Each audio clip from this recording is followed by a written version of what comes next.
Well, I want to respect all of your time. I know that other people will be joining as we get started as I speak, but we'll kick it off. Just pause the music here.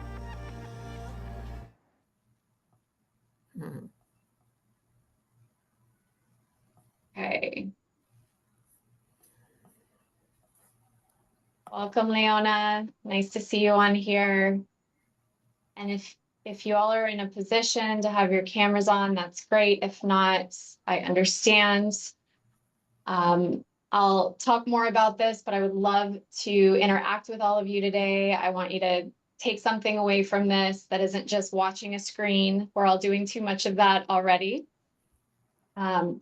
So first, there's a few people on here that I've never met before. I'd love to just know where you're connecting from. If you want to pop it in the chat. And one thing that you're looking forward to learning or getting out of today's masterclass.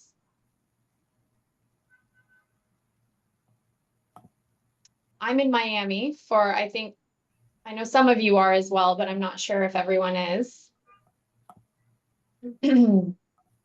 Atlanta, my old home. I lived in Atlanta for 12 years. Love it, Leona. Miami and Houston. Hey, Sanjay, nice to see you on here. Hey. Wonderful. Okay, well, as I said, I want to respect your time. We have an action-packed agenda.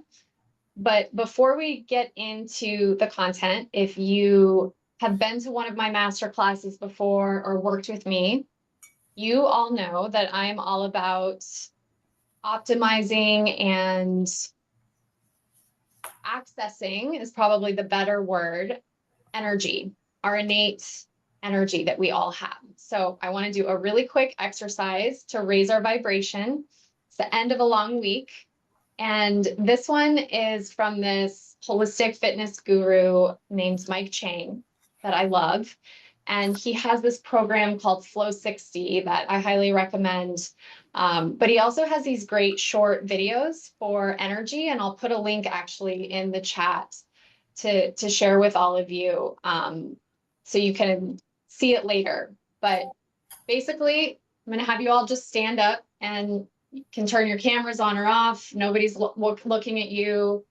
This exercise is something I do a few times a day, frankly. And whenever you need a quick burst of energy, just stand up and all you have to do is jump up and down. And as you jump up, just naturally let your shoulders raise. And when you land on the ground, let them fall, because we carry so much tension and stress in our shoulders and our neck, especially hunched over a computer.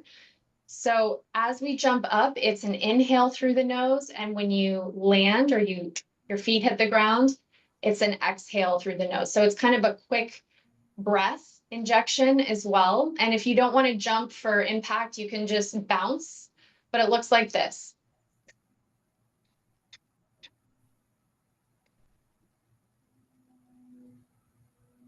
You just jump up and down, let those shoulders come up and release. And then you can do that for about 30 seconds. And then you'll just stand there and feel the energy, feel your body, feel your feet connected to the floor. And it's a really beautiful way to reconnect with yourself. And as I said, especially those mid-afternoon slumps, better than an espresso shot. I'm telling you what. So I'm actually going to put in the chat the link to Mike Chang's, if it's going to let me, meeting group chat. Here we go. So you can all take that away with you, copy it down. You can check him out. He's on YouTube, Instagram, and he has longer videos, but a lot of really great shorts. I love to follow him. So thought I'd start us off with some energy. And now that you're all energized, I want to start with why I thought it was important to do a masterclass on this topic. When I talk with my coaching clients, friends, family, so often the problem I hear from them is not, how do I achieve my goals? But instead, it is, what do I really want? And how do I figure that out? It's like there's this block, and we can start to feel stuck or stagnant. And often we feel pushed to set goals and make these resolutions based on what other people want or to meet the cultural or societal definition of success. If you work in a company, those goals are practically imposed upon you so that you help the leaders of that company or the shareholders achieve their goals. And none of this is inherently bad, but it can lead to an unfulfilling existence. Where is the space for how our own heart's desire wants to live? And how do we meet the fear or the resistance to even acknowledging that desire when we're faced with potential judgment from others, judgment from ourselves? Like, hello, guilt. I don't know about all of you, but that is a very real thing. There's also a fear potentially of isolation or resistance to what could quite possibly be a really big life change that we'd be confronted with in order to reconcile that gap between the life that we're living now and the truth of who we are and what we really want. So feel free to comment in the chat who can relate to this really interesting dilemma that we're all in. Yeah. I know that for me, I used to set goals every year. Most of them were professional, tied to these external achievements, but inevitably they either fell by the wayside because I became consumed in the busyness and the overwhelm of life. I was in this reactivity mode and my priorities fell by the wayside. Or I did achieve a particular goal, but there was something missing. I never felt quite satisfied. And if this sounds familiar, I see you. And then, in late 2021, in the midst of COVID, where it seems like we were all just experiencing this collective existential crisis, I remember hearing about a group program with a coach that I knew from before, that I'd followed a lot. And it was called Find Your Ideal Job. And it piqued my interest. And it was the first admission to myself that I wanted a change in my life. But I remember thinking, if I'm not doing my current job, then what would I do instead? I had a few clues, but I couldn't set a concrete goal or action plan because I wasn't clear. Well, the long story short is I signed up for the 12-week program, and it started me down a really important path of redirection. And it took a few years. But what I realize now is that I am not only clear where I'm headed, but it's deeply gratifying and aligned with my values and purpose. And I share all of this because that is what I want for all of you and what I know to be possible. I also know that each of our journeys and timelines look different, but I'm here to offer you what I hope to be some inspiration, a starting point, and a support system to help you set goals that are not only achievable, but deeply connected to who you are and what you desire. And I also thought, what better time of year, as we're winding down 2024, the holiday rush is on, hearing the ads on the radio, the commercials, Black Friday. But it's a natural time of reflection of what we've done, who we've been over the last year. And we start to think about the goals and the resolutions that we have looking ahead to the new year. So if you take anything from this masterclass today, I want to leave you with these 4 things. First, I want to acknowledge the time and space that you're all making for yourselves this afternoon, or whatever time it is for you, or when you're watching the recording at home. How often do you give yourself that space and that permission to look inward? We can't achieve clarity amidst the flurry of busyness. And I'll speak more on this shortly, but I'll just plant the seed now and offer the idea that we can often hide in being busy because of this deep-rooted fear, excuse me, of confronting the change that clarity invites us into. And speaking of clarity, just by the simple act of making the space, of removing the masks, of tuning into your heart, your dreams, your values, you're guaranteed to learn something about yourself today. And my goal for you is to walk away with a deeper understanding of your authentic desires and the clarity to set goals that truly resonate with you. The third takeaway is alignment. It's easy to chase this illusory idea of balance, but I'd argue that the feeling we all really seek is alignment. It's like something just clicks into place. And it's like this coherence between our thoughts, our feelings, and our actions. And that is what leads to this sense of harmony, of inner peace. And it doesn't mean that you don't have a lot going on. That's never going to change. But what it does mean is choosing where you focus your time and attention with intention. And in the optimal ratio for you across these different life domains like work, family, health, wellness, etc. And finally, tools for action. We are all human beings, first and foremost, and I spend a lot of time talking about and reinforcing that. However, we are also innately built for creation, and that requires action. We're all creators of our realities, and that entails putting energy in motion. So we'll be aligning your goals with your values and creating a clear roadmap to achieve them.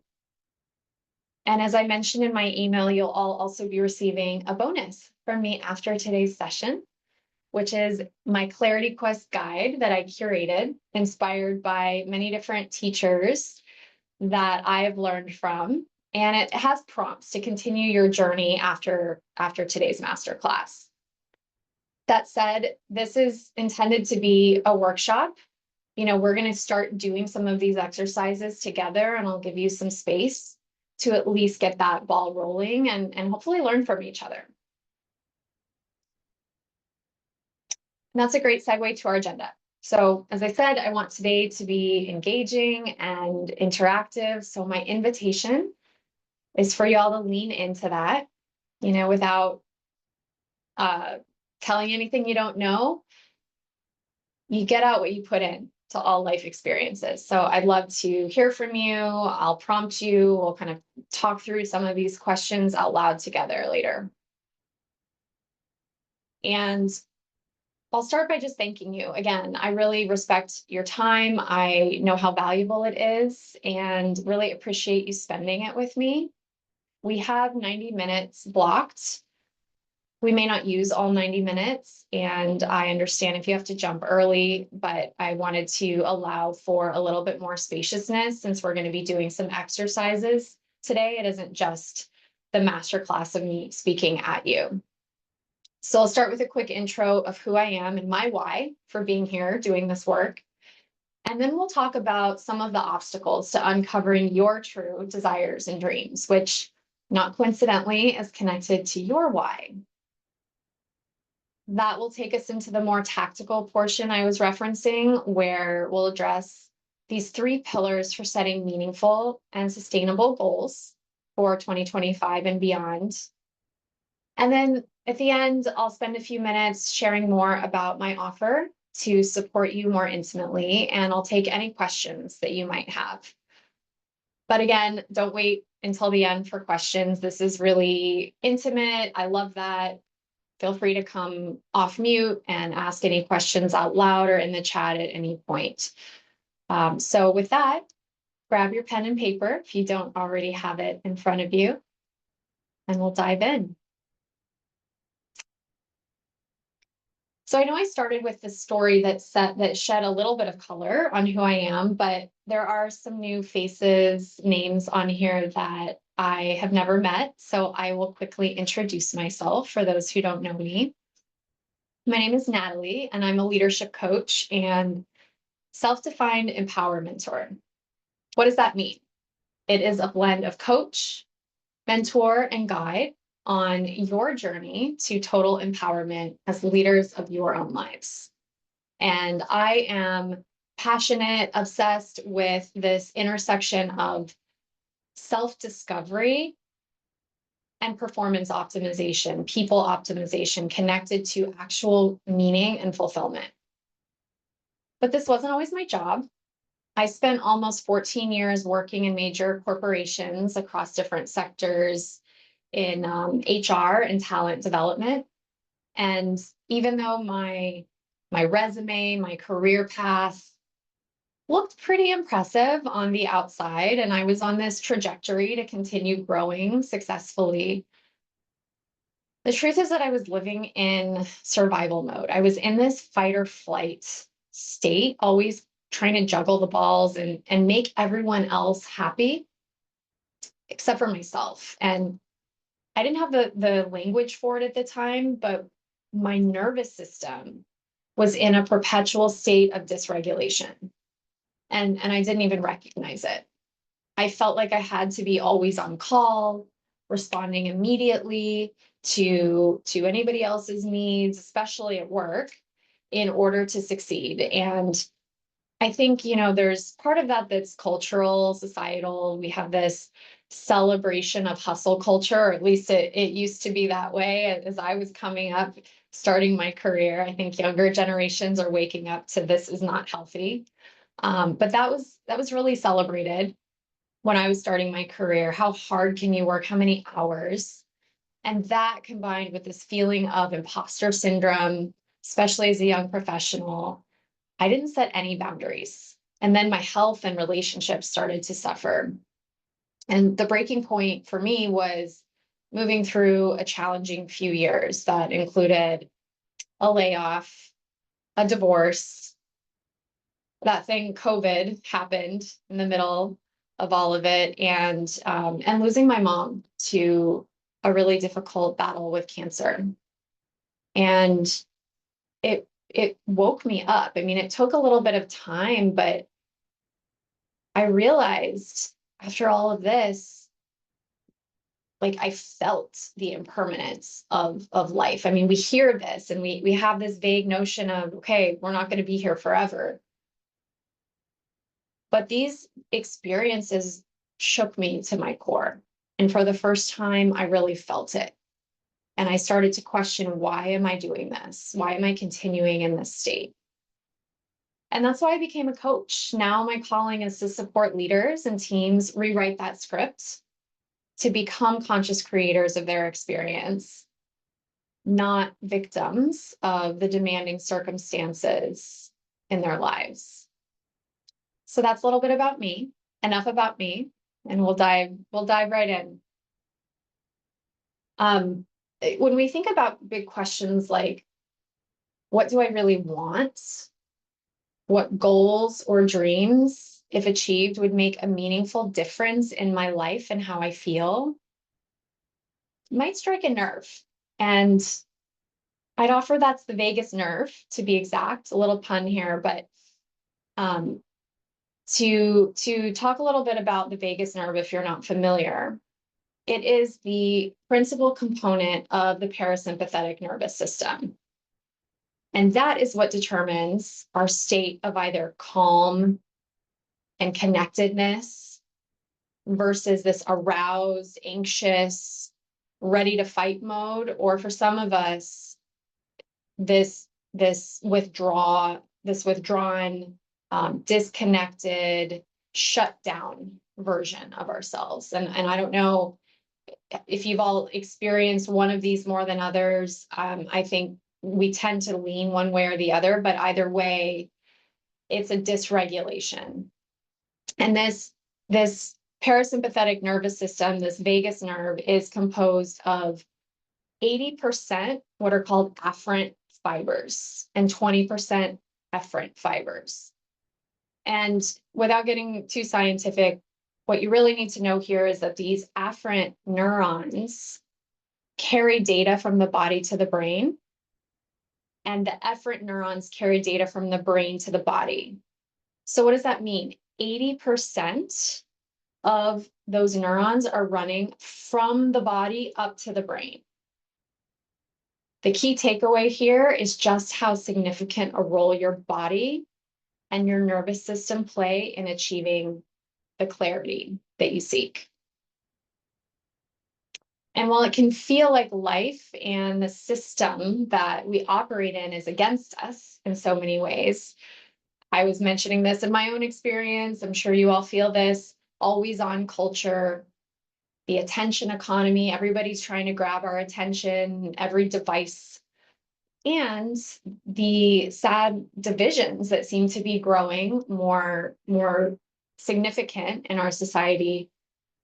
Again, this system feels like it's against us, but often the biggest enemy is ourselves. And like was my experience, we don't even recognize it, but our own nervous systems are hijacking us. We're operating in this dysregulated state or this survival mode. And the kicker is that you can't be your inherent creative essence, be the creator that you are while you're in survival. Those two things cannot coexist. You're either in survival or you're being a creator. So to define what we want and to go after it, we need to move our nervous systems from dysregulation, again, this hyperarousal that I mentioned, or hypoarousal, which is that shutdown state. We need to move from that dysregulation to our connected, creative, what I call badass baseline. We need to feel safe and connected to achieve clarity. And the great news is that that's actually trainable. You're not stuck. If you're feeling dysregulated, you aren't stuck there. This is something I work with my clients on as a fundamental skill before we get to any goal setting or any strategies for action, because you can only create what your nervous system perceives as safe. And that's really, really key. And that leads us to what determines how we move in life. What decisions we're making either consciously by setting goals or resolutions, or unconsciously just moving through the days, the months, the years, kind of reacting to what's thrown our way. We all want and need to feel safe and significant. And whether we realize it or not, the goals we set come from this deep desire. But again, the kicker, creation, i.e., anything that you manifest in your life, starts from the inside, and then it shows up on the outside in 3D reality. And as hard as we try, we can't get that safety and significance externally. When we find ourselves looking outside for these things, like through a job or a title, a predictable salary, even sometimes through our friends or family, it's not really safety or significance. It's the distortion of those two things. And when they're distorted, that's actually called comfort and validation. And that's driven from a fear state. And we may not be even aware of that fear, but it really is the subconscious beliefs that are creating this fear, asking us to seek comfort or validation on the outside. And that becomes this perpetual chase. This is what leads us to say yes to things we don't actually want to do. You know, sadly, we're not taught to go for what we want without some kind of justification or explaining. And we fear disappointing others by saying no. And again, I'd offer that what's really happening there is that we're looking for some kind of validation, that we aren't sourcing that safety or that feeling of significance on our own inside of ourselves. And so our yeses, agreeing to so many things that are actually not aligned to our hearts and to our values, it dilutes the joy of a real hell yes. And then it's no wonder we aren't clear, right? Like, who can relate to that? We're just saying yes to everyone else's priorities. Even the busyness, as I alluded to before, is a function of fear at its core. How many of us fail to pursue our goals because life just gets too busy?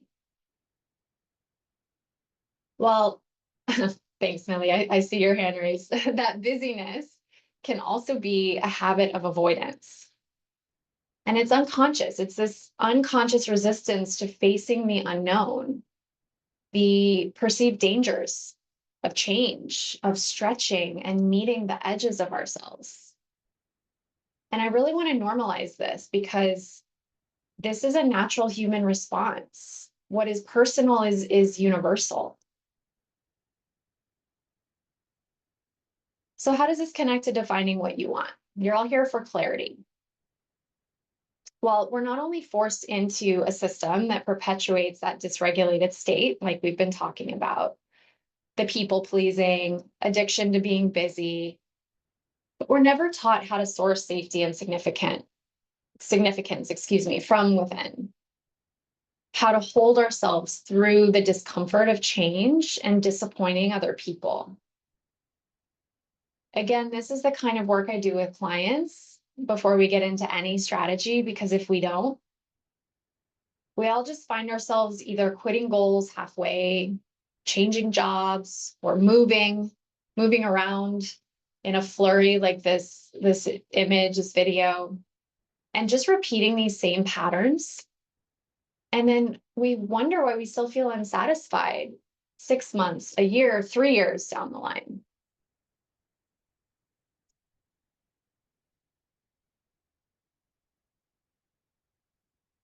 So with all of that background, let's get into the real work. And I'll just quickly give you an overview of today's framework, or the 3 pillars for setting meaningful and sustainable goals or resolutions. First, we're going to focus on unearthing or excavating your desires, as I like to say. These are already inside of you. This is not about looking outside. Here, we're going to talk about purpose and values.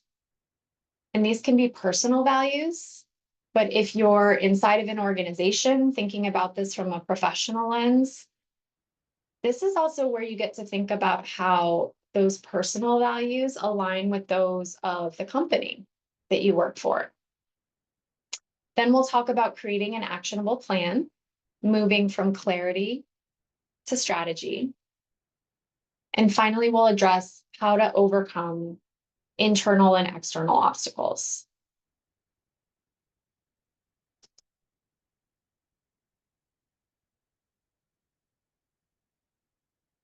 Our journey to setting meaningful goals begins with knowing ourselves. And a great coach that I follow, and he's also the leader of this organization called Coaches Rising. His name is Joel Monk. He shared this idea via a newsletter that arrived just perfect universal timing earlier this week. And the idea struck me as the perfect message to underscore the point that I actually wanted to make here. And that was codify your dharma. And I just adapted it and changed it to codify your essence. Well, what does that mean exactly? Consider this provocative and maybe even confronting question. What if you lived your entire life without having offered your greatest contribution to the world?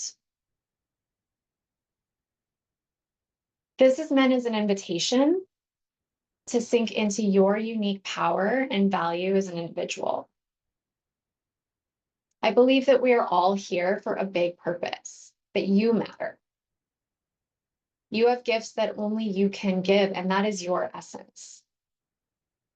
And these times that we're living in are an initiation into a deeper service. It's a calling to play your unique role. So, what is your essence? It's your special sauce that, if not shared with the world, is lost forever. Each human is unique. Just like snowflakes, you're all special snowflakes. No two are alike. So this might be the one thing that maybe you feel supremely qualified to teach other people. I was coaching someone yesterday, and he was struggling with this idea of his purpose and battling his ego. Like, who am I to believe that I have this thing more than anybody else? And we really worked on that and reframing it, like we are all special and unique. And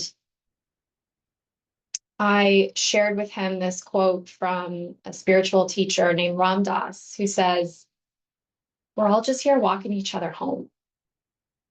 Like we're linked arm in arm, and we're each primed to offer something special. That doesn't mean that we're the authority over anyone. It's just that value in that offering.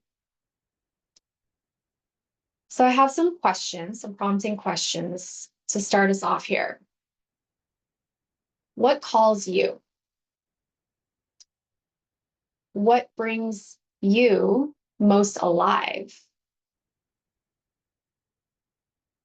And if you were on the top of a mountain with the world's most powerful megaphone, and you had 1 minute to speak to the world, what would you say? And this isn't about a generic message of world peace, although that's a wonderful message and desire, but I'm talking about the message that only you can share. These questions orient us towards our Dharma, our unique embodied contribution. And the process requires that we leave behind the comfort of what's known, that orientation we have towards life, that we've frankly just inherited from our parents, from our culture, our society.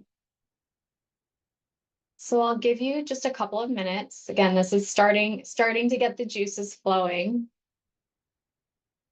to journal your answers to these questions as best as you can, answering from your deepest truth without any restrictions, any judgments. And I'll share what mine is, what I've defined as my essence, just to offer an example. Granted, I'll caveat that with I had a bit of a head start in this, so don't feel like you have to come up with something so deep right out of the gates. But my message, my megaphone to the world is write your own story. And for me, that signifies, or that means, be the creator. A creator is one who brings forth the potential of ideas into form.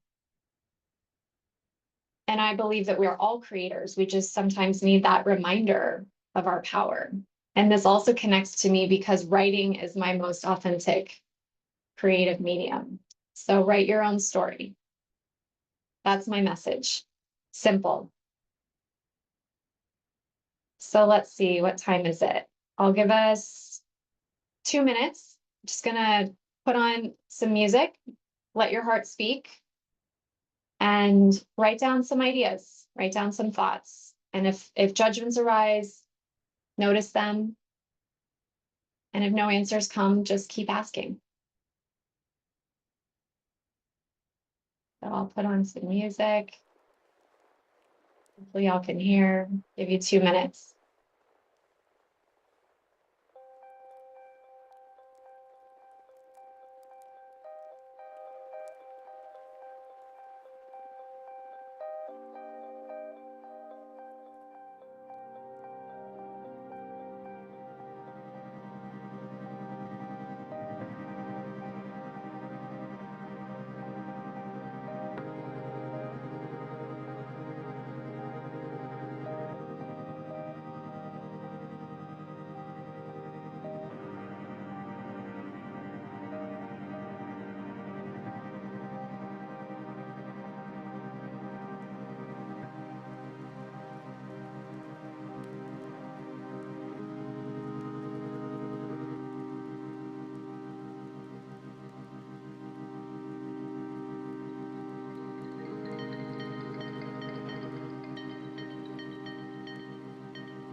Okay. Anyone feel compelled to share? Anything come to you? Megaphone message? Love to hear from you.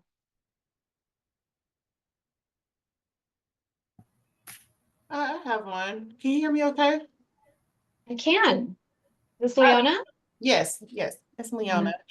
So I said, be your true, authentic selves. I think a lot of times we are covering up or hiding or conforming to whatever and whomever.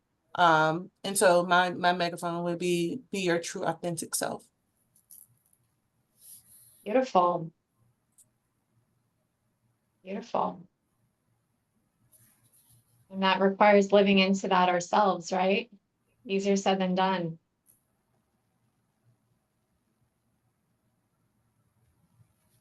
Any other shares?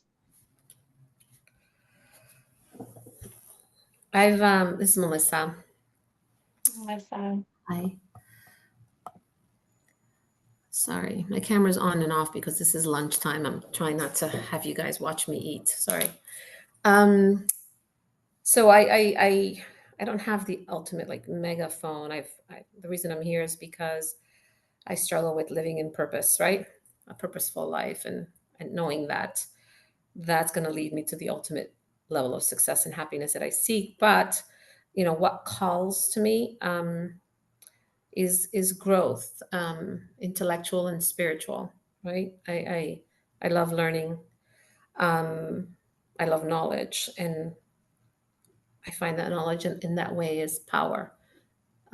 Power in not in the sense of like controlling people, but for me, it's in knowing who I am and taking control and command of who I want to be and how I live into my truth, and actually find my purpose because I'm still trying to figure that one out. So that's I got to one. What brings me most alive, and two, I don't have my mega. What would I yell out? I have to work on that one. Okay, it's beautiful. Starting with what calls you. Those are breadcrumbs. They're clues. Hmm. Following them, right? Thank you so much for sharing those, both of you. Beautiful. So now that we've covered the deeper topic of essence, let's start by just gently reconnecting to your yes. If you find yourself stuck trying to reconnect with your internal navigation system and answer the question, what do I really want? What am I about? It can be hard to start with these overarching large scale goals. It can be hard to even identify what is that megaphone message, because they often come with expectations and unconscious belief systems. So let's start small and just remember what a yes feels like in the first place. Another coach that I love and follow, I listen to her podcast. Her name is Amber Smith. And she calls this concept the highest level yes. She makes such an important point that so many of us have been raised in environments and cultures that perpetuate the people pleasing tendencies or the fears of disappointing others by saying no. But then what happens? Our true yes, our highest level yes becomes diluted. We don't even know what that really feels like. And pretty soon we're so busy because we said yes to everyone else's agenda. We're trying to be and do it all. I shared that was me, before. And sometimes I still get caught in the same patterns and have to get really conscious of those myself. Many of us only say no when there's a legitimate excuse, like, oh, I have a doctor's appointment, let's take my kids somewhere. But I'd offer what might feel like a pretty radical idea. Why can't the legitimate reason to say no be that you just don't want to? We're not taught to go for what we want without, justification, explaining or managing everyone else's feelings around us. And that actually isn't our job. We have such a fear of disappointing other people because we don't know how to hold our own disappointment. But consider how free you would be if you were willing to be disappointed by not getting something that you want, right? Because that fear of saying no and disappointing other people is actually just projecting our own fear, our own disappointment. And that's what happens when we set big goals. Sometimes we don't get them. But wouldn't you rather go out trying? That's why I have this beautiful quote on here I love from Mary Oliver. What is it you plan to do with your one wild and precious life? And is that saying yes and justifying to everyone else? So let's get back to a real yes and a real no for you. What does that feel like in your body? Remember, we talked about how much wisdom the body carries. Those signals, 80% of those signals are coming directly from the body. So maybe a real yes feels open and expansive. Maybe you feel energy emanating outward. You might feel warm or calming. A people-pleasing yes might feel constricted, or your throat gets tight, or you have a knot in your stomach. So knowing those differences in your body is everything, because your body, as I said, carries so much wisdom. It knows before your head does. So I invite you to slow down and check in with yourself. And I'll give you another couple of minutes to answer the following questions. What is one simple thing you know is a definite yes for you right now? And simple is the key word. There's no overthinking this. Doesn't have to be a big deal. Just the first thing that comes to mind. This could be a favorite activity, a person you love, or a daily habit.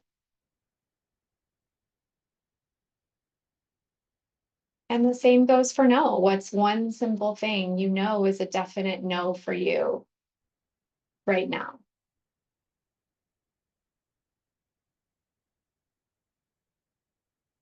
I know for me that this often comes up a lot with plans. There's always something going on.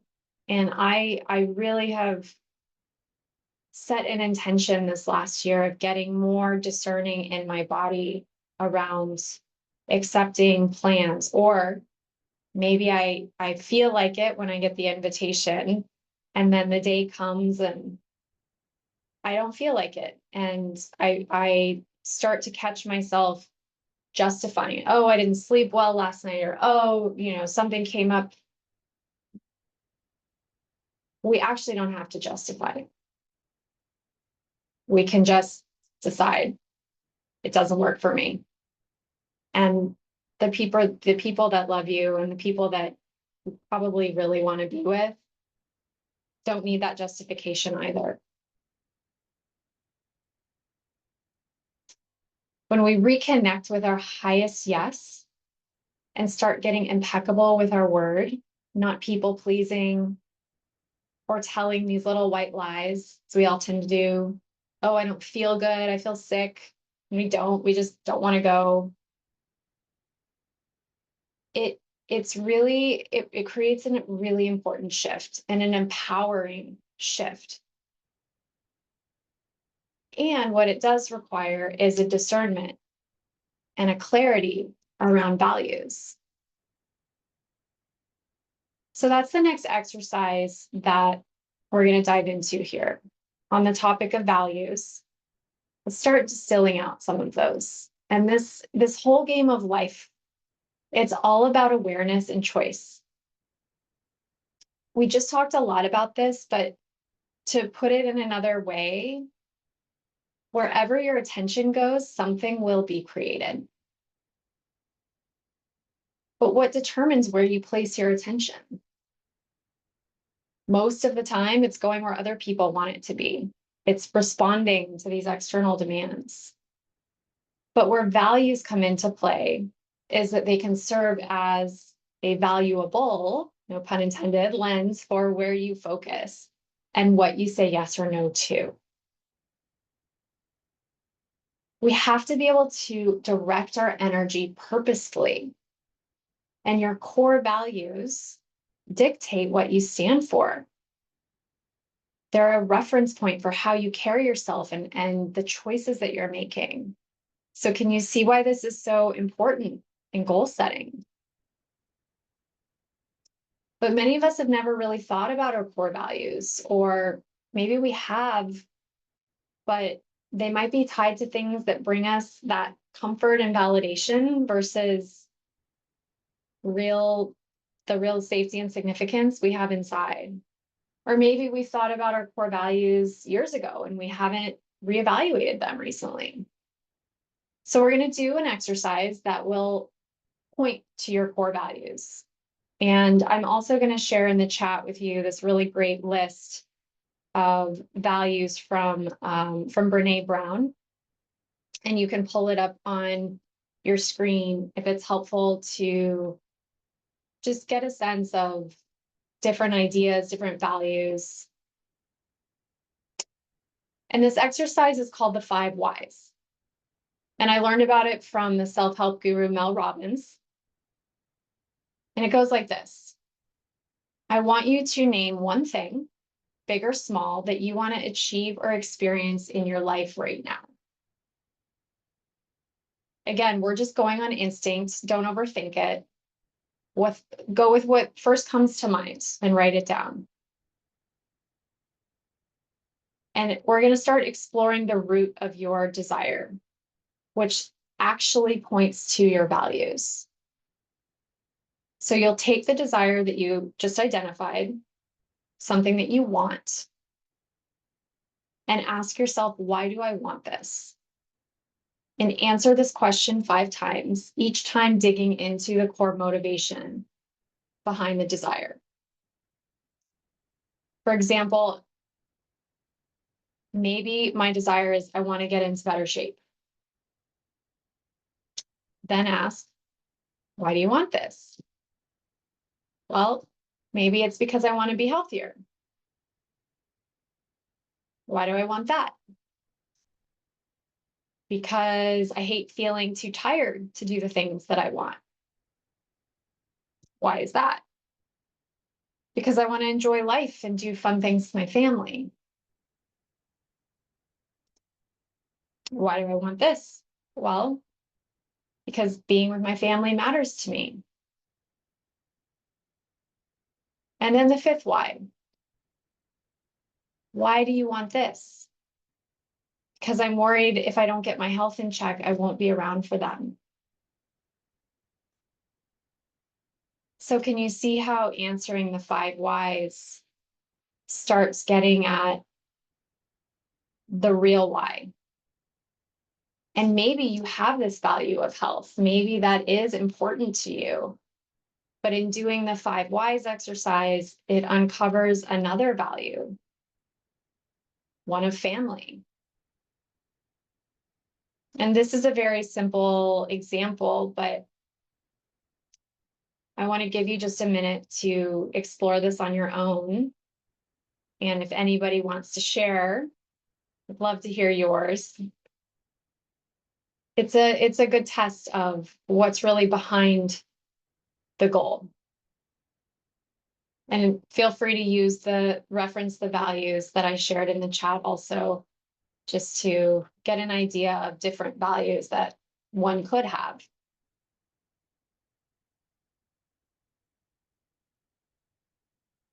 So I'll give you just 2 minutes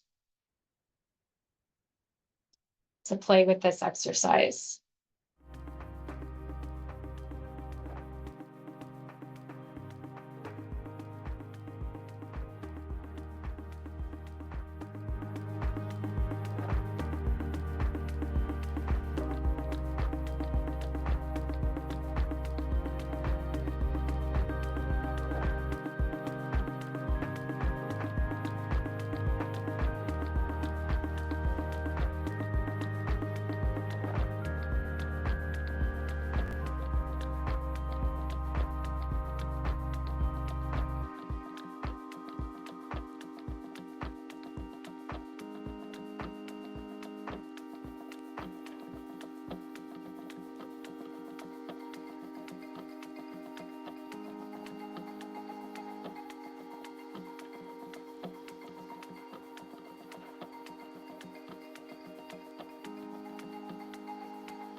Okay. Any shares? Did anybody want to share what they came up with in their 5 whys?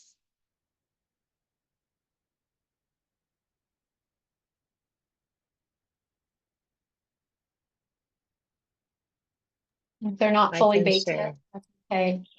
I can share. I haven't Sure. finished yet, but I have a few of them. Okay, let's hear it. So I want to incorporate the meditation daily in my life. I have been doing it already, but not constantly.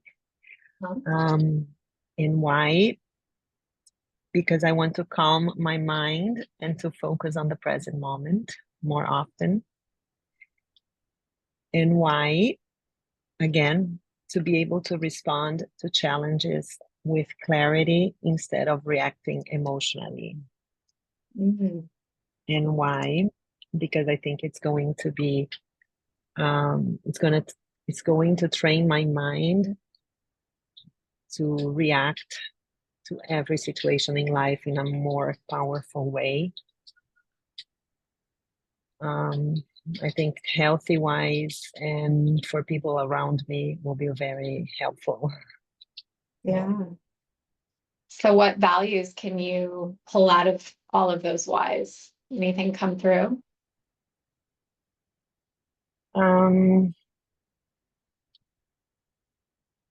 I would say to live a better, to have more control over the thoughts and the emotions will make me a better person.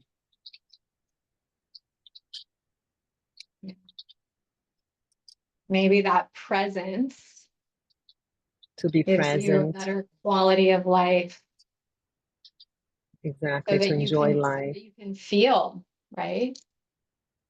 exactly, to be present, to enjoy the moment, not to be addicted to doing so many things at the same time. So being more present and being more mindful of everything, every single minute of my life or second of my life. Yeah. So that's one of my goals for this year, for next year. Yeah. Well, thank you for sharing that. Something that helps me when I am setting a goal or thinking about something I want is to say, I want X so that, and it's that so that Mm, that is key afterwards. And that is the true. hint. That's what's leading you to the value, the underlying value of it. So that I can feel more deeply, so that I can be with my, be in the moment with my family, with the people I love, right? So that's another way to think about the question. Very good.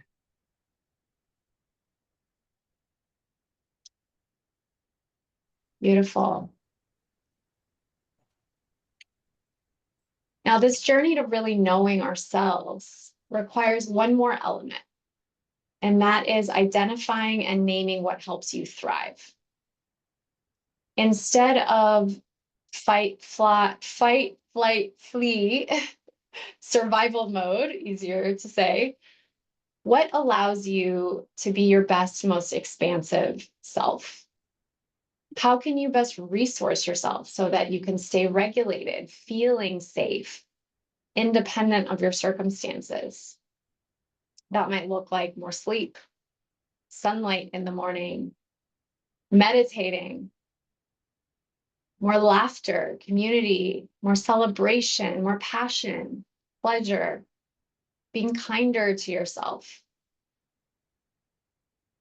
There's this concept of the line of fine, which suggests that the intersection of our needs and our desires being met gives us access to our highest self. And in that highest self, that is the place of clarity of creation, where we're in the flow, in the zone.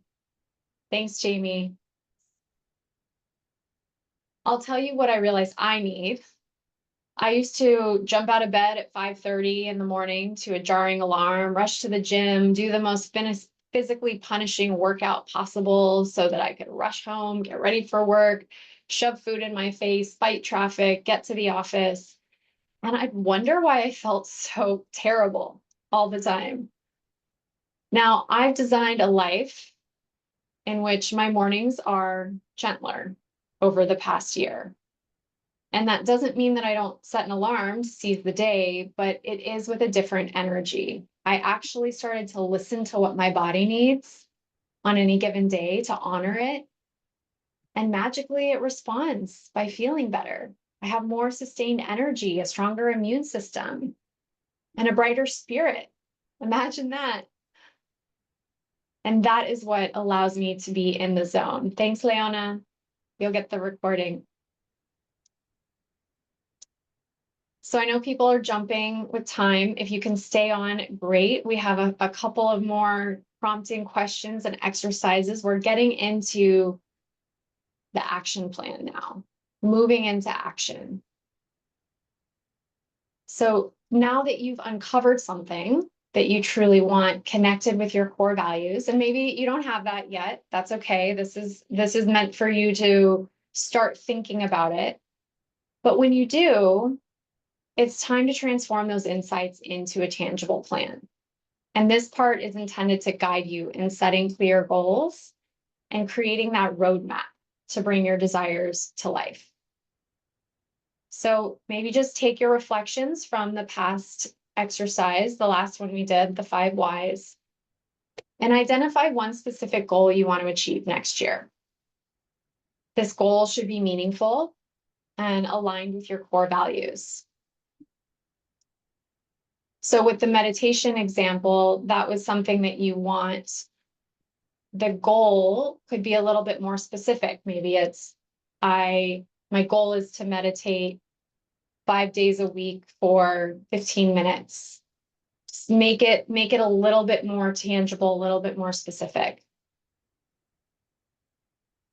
Now write down why it's important to you. You started doing that already. What is the deeper desire or value that it fulfills? And I'll also invite you to worry less about the specific outcome of that. Like, what are you going to get tangibly after meditating every day for a year, but actually how you want to feel. And you are already tapping into that in your example, but I'll offer this for the group. Everything we want in life, literally everything, is for a feeling, or the feeling we think we're going to feel when we get it, when we achieve the goal. That was huge for me. Like, it seems so obvious, but when I heard that, I'm like, dang. Everything I want is because of a way I think I'm going to feel when I get it. So understanding the motivation there will keep you focused and inspired.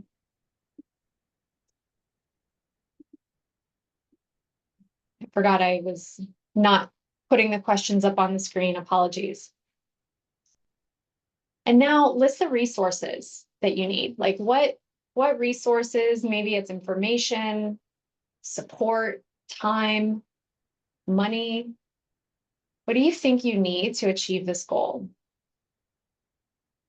Also think back to our conversation about safety and significance. How will you practice cultivating that?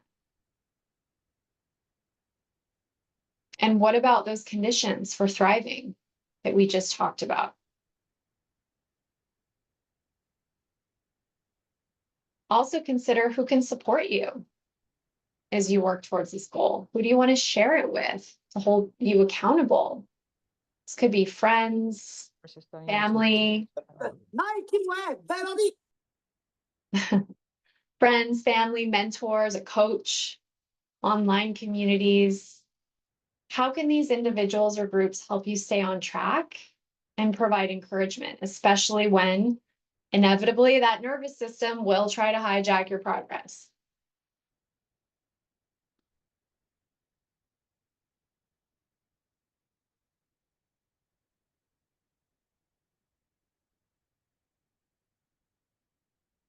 So I'll give you just a minute to think about some of those needs, some of those resources. Just jot them down.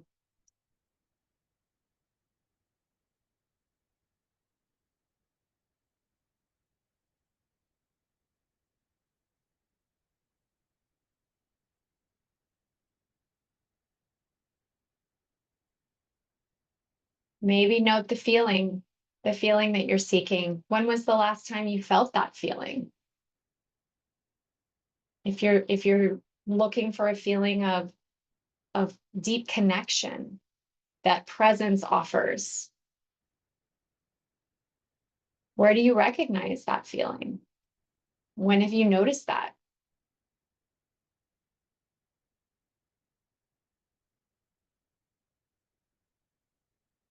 Those again are clues, they're breadcrumbs showing you, okay, I felt this before, I know it's possible. What made it possible? What conditions were going on in my life that allowed me to touch this feeling?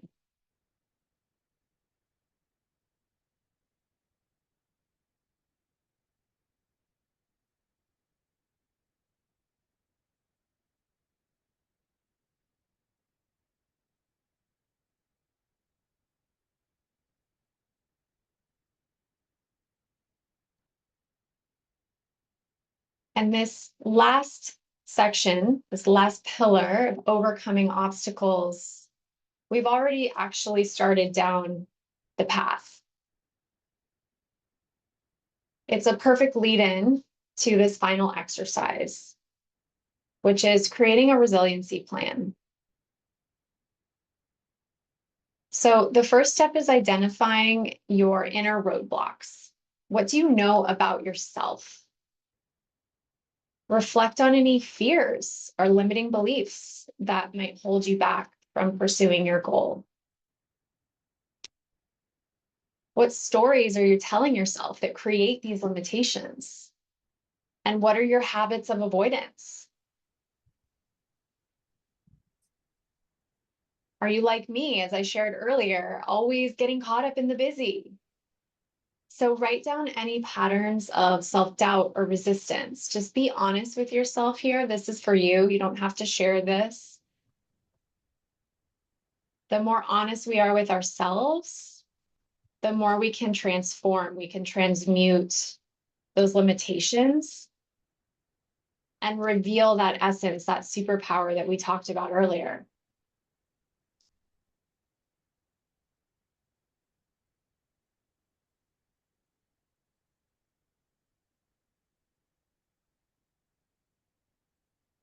I know for me, and I'll just be vulnerable here, the inner narrative, when I've kind of peeled back all the layers working with my own coach, a lot of what's held me back is this deep-rooted belief that what I have to offer isn't special. Who would want what I have to offer? It's no different, it's not special. And that's something I've really needed to look at and work with and integrate with my own coach. But that's a huge inner roadblock. I wouldn't be standing here if I sharing this information with all of you if I continue to allow that belief to run my life. And then step 2 is identify any potential real external challenges. Like there's the inner ones, which are most important, but there can also be some real external constraints that could arise as you work towards your goal. This could include a lack of resources, or maybe it's an unsupportive environment.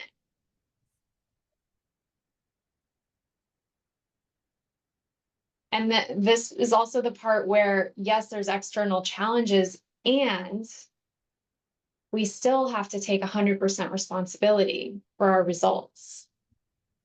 That might mean adjusting priorities or removing ourselves from certain environments. I knew for me, I had to leave my last job in order to get clarity. And I recognize that that isn't possible for everyone. But I knew as long as I was in that environment, it was tainting my ability to think clearly and reconnect to my inner compass. So what about your environment? What about your resources need to shift so that you can connect to yourself, connect to that clarity that you're seeking?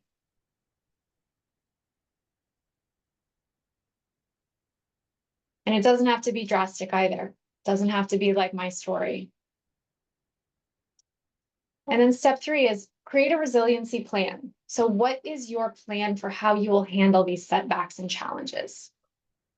And this might overlap with what we talked about before, those conditions of thriving that you were thinking about, but consider practices like mindfulness or resourcing yourself with a therapist, a coach, friends, family, people that can be objective, or simply just breaking down the big goal into smaller ones, right? Like that's often so overwhelming to think about. I want to start a business. Okay, that's a huge goal. And we've got to start putting one foot in front of another. So spending the time to think about chunking that goal down into smaller steps, smaller actions, makes it feel more achievable.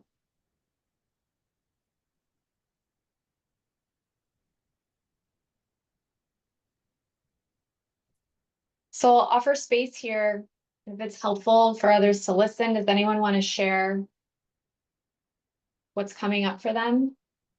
I prompt you with these questions.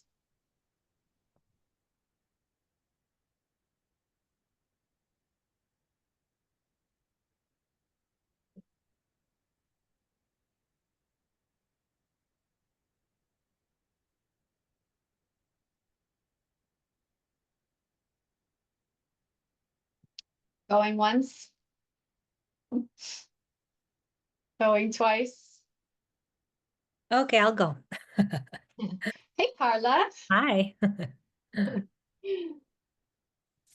Um, so about shifting resources, can you dig deeper on that? Like, give us some examples. Sure. Thank you. Maybe it's about resources can look like time. We talked before, I know you joined late, but we talked about really identifying our highest yes earlier in the session today.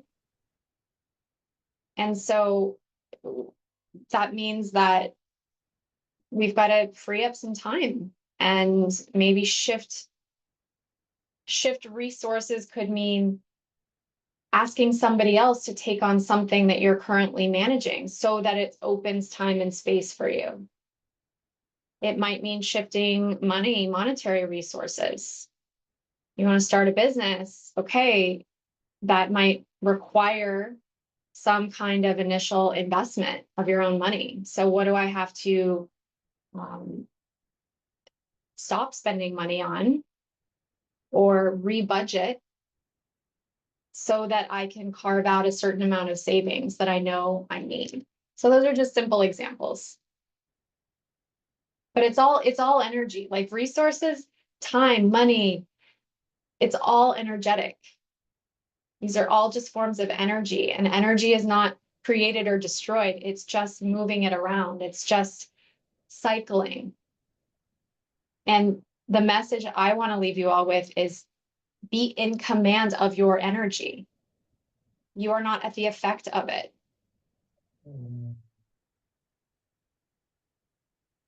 Thank Does you. that help, Carla? Yes. Yeah. Wonderful.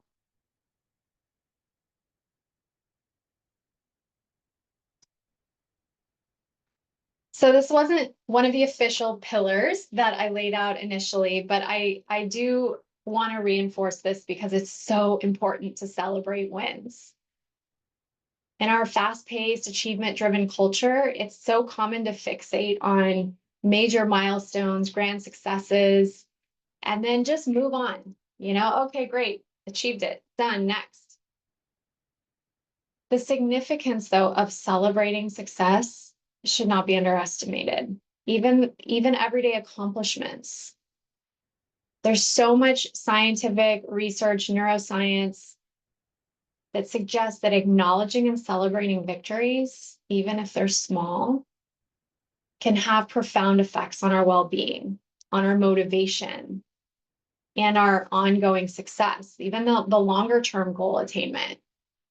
These small, consistent acknowledgments of your daily successes contribute to this mindset that makes that allows us to keep moving forward towards those long-term goals that make it sustainable, give us that energy. So on the note of celebration, I'm celebrating all of you who chose to show up for yourselves today and do this work. We really covered some deep questions, covered a lot of ground, and it's a significant step to finding what you really want, to finding that clarity that you're seeking and setting yourself up for success, no matter what the goal is.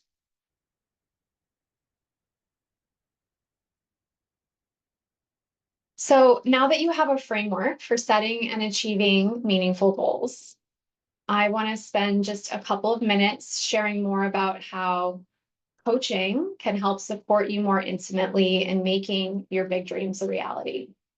You know, we talked a lot about resourcing.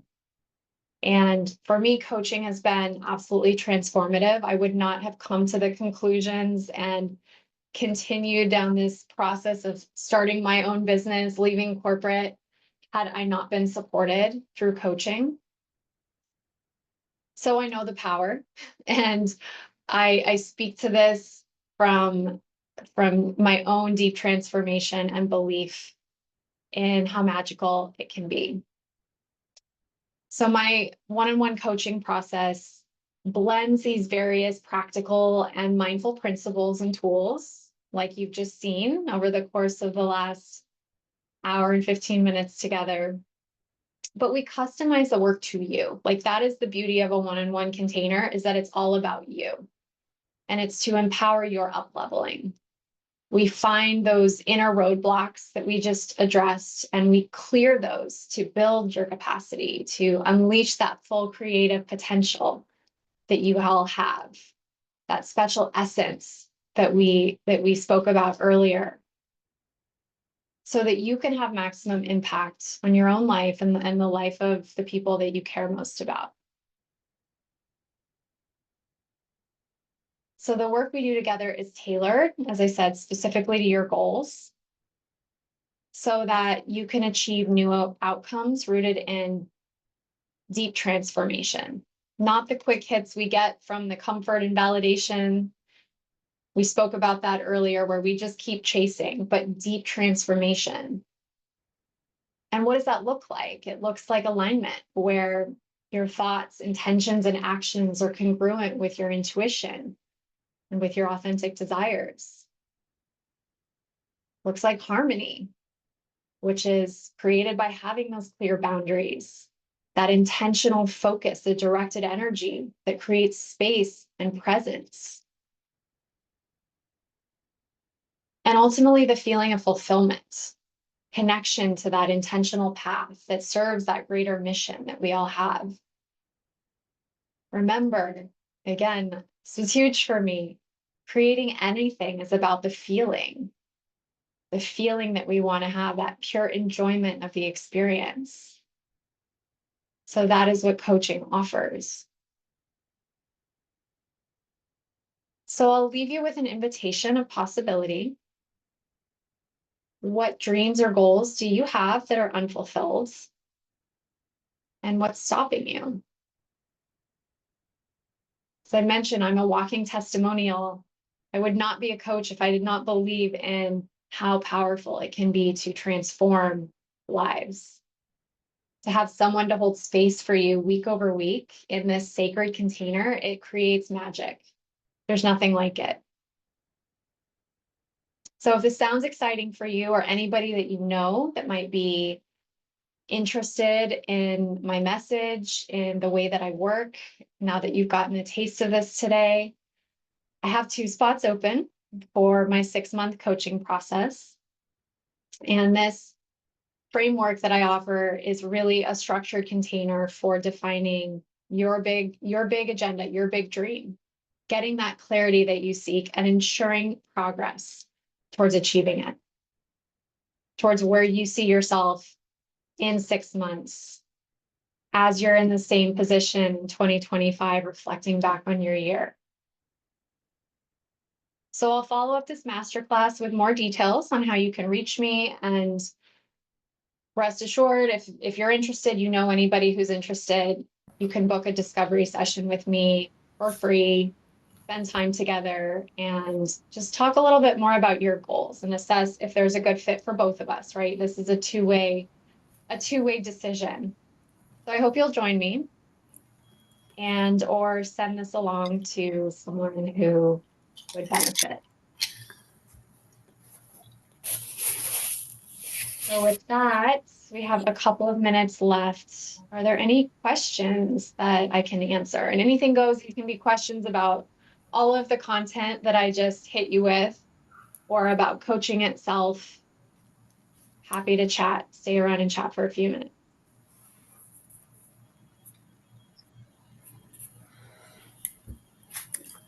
Natalie, I have to jump, but this is very nice. Thank you. And I have to think about my questions.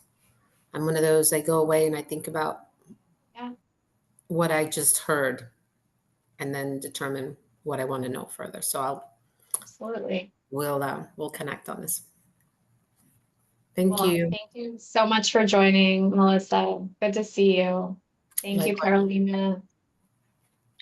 Thank you very much, And Natalie. I marked it at the wrong time by mistake, but I hope I can catch up later. It's all good. You'll get the recording later today, so you can catch Perfect. up. Okay. Thank you. Thank Okay, you all thank so you. much. I will be in touch with you. All weekend. Bye-bye. Thank you.